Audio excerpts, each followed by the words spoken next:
In today's video, I'd like to show you our Greyhound pet door insert. All of our pet door inserts come with a 5mm tempered glass and a strong aluminium frame, powder coated, and comes available in 4 separate colours.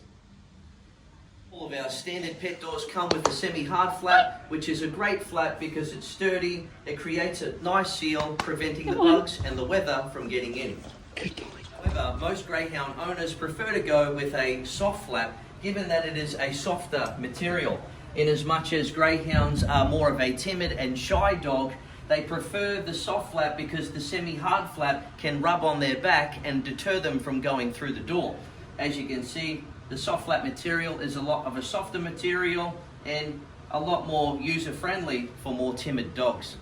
Now, if you're ordering online, then please note that the soft flap is an additional product, so be sure to add that to your cart.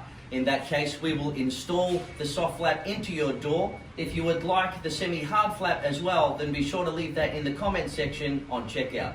Note that all 4 standard colours come with a grey hinge and a grey flap cover. However, if you order a custom colour pet door insert, then we'll be sure to match the hinge and the flap cover with the same colour as the pet door insert.